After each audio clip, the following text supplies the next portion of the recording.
Hello दोस्तों, आप सभी का ओगीपुर क्लासेस में स्वागत है। तो आज के इस वीडियो में कक्षा 9 के सामाजिक विज्ञान के पेपर को हल करने वाले हैं। चाहे एमपी बोर्ड का पेपर हो, चाहे यूपी बोर्ड का पेपर हो, आपके लिए काफी इंपॉर्टेंट होने वाला है, इसलिए पूरा पेपर हल करके जरूर जाइएगा। तो यहाँ पर देख सकते हैं, पहला क्वेश्चन दिया है, पूर्वी घाट की सबसे ऊंची चोटी क्या होती है? तो जो पूर्वी घाट की सबसे ऊंची चोटी है, अनाईमुड़ी है। तो ऑप्शन नंबर ए आपका बिल्कुल राइट उत्तर हो जाएगा।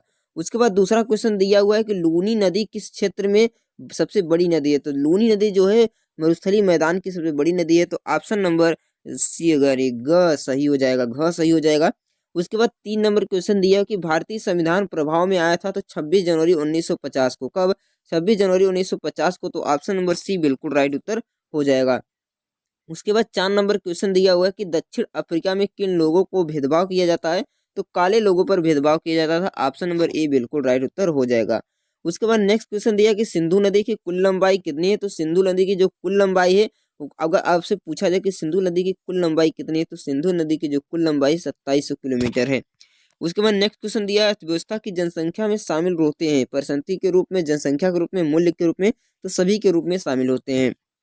उसके बाद दिया है कि लुई सोलहवां फ्रांस की गद्दी पर कब बैठा था?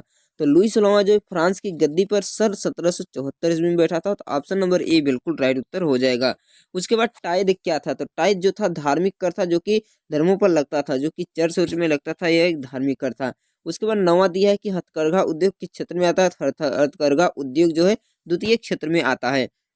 उसके बाद है कि रूस का मार्क्सवादी क्रांतिकारी उस सिद्धांतकार कौन था? तो कौन था? कहा कि रूस का मार्क्सवादी क्रांतिकारी सिद्धांत रूसो था। कौन था? रूसो था।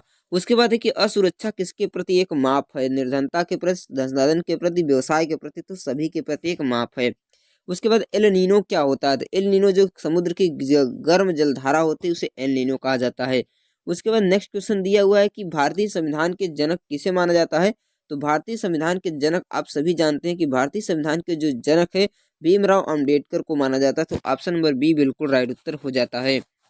उसके बाद 14 नंबर क्वेश्चन दिया है, कवियत्री द्वारा अपने घर में खाना बनाना किस प्रकार का उद्योग है? तो गैर आर्थिक क्रिया। कौन सी क्रिया? गैर आर्थिक क्रिया है। उसके बाद नेक्स्ट क्वेश्चन दिया है, बोल्शेविक का नेता कौन था? तो बोल्शेविक का नेता जो था लेनिन था। कौन था? लेनिन था। उसके बाद 16 नंबर क्वेश्चन दिया कि निम्न में से कौन सी नदी प्रायद्वीपीय भारत की सबसे बड़ी नदी है? जो प्रायद्वीपीय भारत की सबसे बड़ी नदी है, गोदावरी नदी है। ऑप्शन नंबर बी बिल्कुल राइट हो जाएगा, गोदावरी नदी।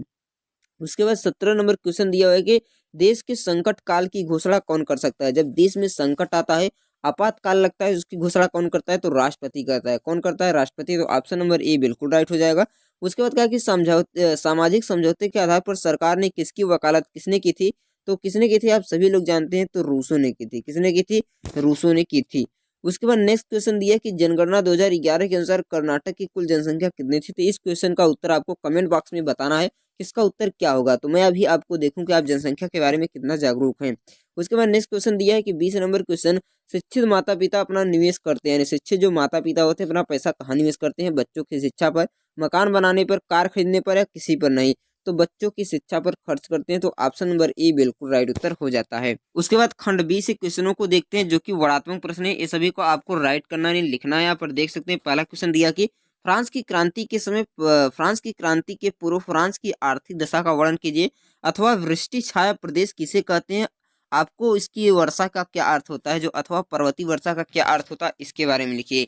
3 नंबर क्वेश्चन यहाँ पर दिया है कि भारत एक धर्मनिरपेक्ष राज्य है, स्पष्ट कीजिए। बारहमासी में और मौसमी, यानी 12 मासी और मौसमी नदियों में स्पष्ट अंतर बताना है। सदाबहार और पर्णपाती अंतर, यानी वर्षों में अंतर बताना है। अथवा आप इसको लिख सकते हैं, सर्व शिक्षा अभियान का मुख्य लक्ष्य क्या था। उसके बाद नेक्स्ट क्वेश्चन यहाँ पर देख सकते हैं, दिया है अगले खंड से। अगला खंड से क्वेश्चन दिया है कि भारत की स्थलीय और तटीय सीमाओं का वर्णन कीजिए, अथवा भारत के 4 ऋतुओं के नाम लिखिए, ग्रीष्म और शीत ऋतु का वो वर्णन करना है। उसके बाद लोकतंत्र के गुणों का वर्णन कीजिए, अथवा लोकतंत्र की दूसरी अन्य सरकार से बेहतर क्यों है, इसके बारे में आपको वर्णन करना है। उसके बाद अगला क्वेश्चन यहाँ पर देख सकते हैं, दिया हुआ है कि सन 1905 की क्रांति में रूस के कारणों का वर्णन कीजिए, तथा यह क्रांति क्यों असफल रही, इसको बताना है। अथवा आप दे सकते हैं, उत्पादक किसे कहते हैं, उत्पादक के विभिन्न संसाधनों का विस्तृत वर्णन करना है। उसके बाद 8 नंबर यहाँ पर क्वेश्चन दिया हुआ है कि भारतीय संविधान के निर्माण कब और कैसे हुआ, उल्लेख कीजिए, अथवा भारत के विशाल प्रायद्वीपीय पठार का वर्णन करना है। उसके बाद मानचित्र आप में कार आ जाता है। मानचित्र कार दिया है कि निम्न को दर्शाइए, पेरिस कहाँ है, सेंट लॉरेंस, अनारमुडी, अथवा सन 1989 में फ्रांसीसी क्रांति की शुरुआत का विद्रोह वाले होने वाले देशों का नाम लिखना है। उसके बाद यहाँ पर देख सकते हैं दिया है कि भारत के मानचित्र में दर्शाता है ताप्ती नदी को, चिल्का झील को, हिंद महासागर को, दिल्ली और पंजाब को, भोपाल और चंडीगढ़ को। इन सभी को आप मानचित्र में गोला बना के भर देंगे, जो कि काफी सरल क्वेश्चन होते हैं। इन सभी को आप अच्छी तरह से भर सकते हैं।